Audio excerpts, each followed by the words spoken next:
Hello friend, আসসালামু আলাইকুম। কেমন আছেন সবাই? আশা করছি সকলেই ভালো আছেন। সাকিবুল হাসান এই মানুষটি আমাদের সকলেরই প্রিয় একজন ক্রিকেটার ছিল। আমরা ছোটকাল থেকে এই মানুষটির খেলায় কিন্তু দেখে আসছি, এবং এই মানুষটি যখন ক্যাপ্টেন ছিল তখন তার খেলাগুলো আরো আকর্ষণীয় হতো। কিন্তু সাকিবুল হাসান মনে হয় জীবনে একটাই ভুল করেছে, যে আওয়ামী লীগের এমপি হয়। আপনারা তো সকলে জানেন, তিনি এমপি হওয়ার পর থেকেই কিন্তু ওনার পিছনে কুফা লাগছে।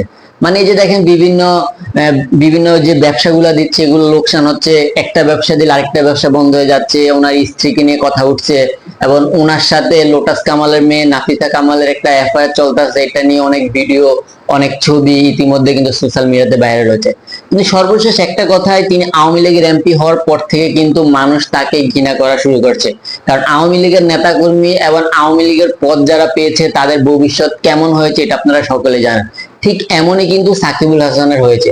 হয়তো সাকিবুল হাসানও ইতিমধ্যে আপনার পলাতক থাকতো, যেহেতু উনি একজন ক্রিকেটার, কিছু হলো ওনার ফ্যান আছে এবং উনি ক্রিকেটের সাথে জড়িত।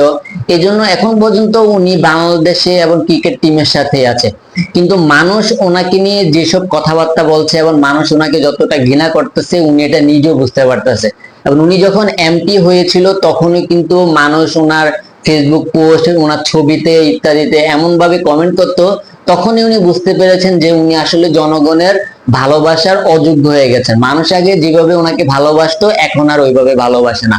তো এটা নিয়ে যুগান্তর পত্রিকা আজকে একটা নিউজ লিখেছে, এখানে লেখা আছে ক্রিকেটার সাকিবুল হাসানের ব্যাংক হিসাব জব্দ। মানে সাকিবুল হাসানের ব্যাংক হিসাব জব্দ।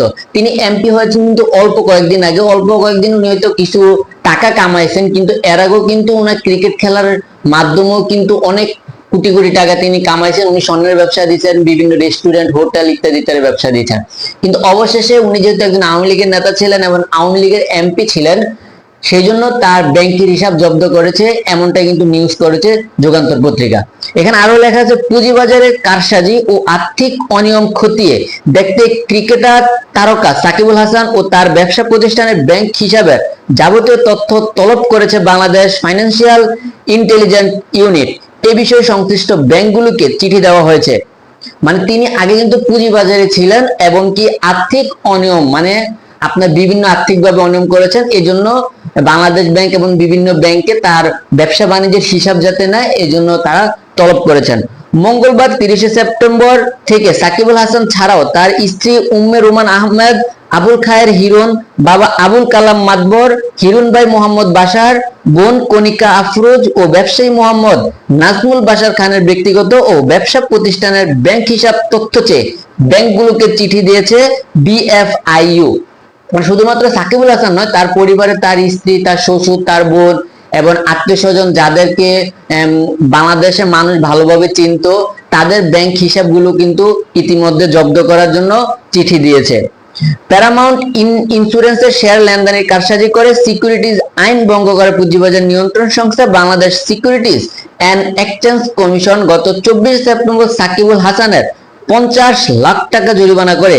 এ ঘটনায় জড়িত থাকার অভিযোগে আবুল খায়ের হিরুকে জরিমানা করা হয় 25 লাখ টাকা।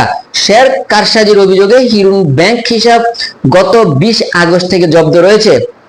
টিকেট রাউন্ড সাকিবুল হাসান আওয়ামী লীগ সরকারের মনোনয়ন নিয়ে গত 7 জানুয়ারি দ্বাদশ জাতীয় সংসদ নির্বাচনে মাগুরা 1 আসন থেকে সংসদ সদস্য নির্বাচিত হন। গত 5 আগস্ট শেখ হাসিনা সরকারের পতনের পর আদালত থানা দায়ের করা একটি হত্যা মামলা আসামি করা হয় সাকিবুল হাসানকে। মানে সাকিবুল হাসানকে এতদিন মানুষ ক্রিকেটার হিসেবে জানতো, কিন্তু শেখ হাসিনা পতনের পর আদালত থানায় তাকে হত্যা মামলার আসামি করে একটা মামলা দেওয়া হয়। কিন্তু এর আগেই কিন্তু সাকিবুল হাসান আশেপাশে যে মানুষজন ছিল তাদের ব্যাংক হিসাব জব্দ করে, যাতে তারা বাহিরে পালিয়ে যেতে না পারে। প্যারামাউন্টের শেয়ার লেনদেনের কারসাজি করায় সাকিবুল হাসান ছাড়াও ইসহাল কমিশনারকে 75 লাখ টাকা, আবুল খায়েরকে 25 লাখ টাকা, আবুল কালাম মাতবরকে 10 লাখ টাকা, মাঠকে 1 লাখ টাকা, লাভা ইন্ডাস্ট্রিজকে 1 লাখ টাকা এবং জাহেদ কামালকে 1 লাখ টাকা জরিমানা করা হয়েছে। সাকিবুল হাসান পুঁজিবাজার নিয়ন্ত্রণ সংস্থা বিএসসি শুভেচ্ছা দূত হয়েছিলেন। এটি ব্রেজমান হাউজের অনুমোদন পেয়েছে। এইগুলো হচ্ছে অনেক বড় ধরনের ঘটনা। আসলে শেষ কথা হচ্ছে, সাকিবুল হাসান আগে ক্রিকেটার হিসাবে মানুষ খুব ভালো যন্ত্র, বাংলাদেশ ক্রিকেট টিম যেমনই হোক না কেন এই মানুষটি সকলেই ভালোবাসতো এই মানুষটাকে।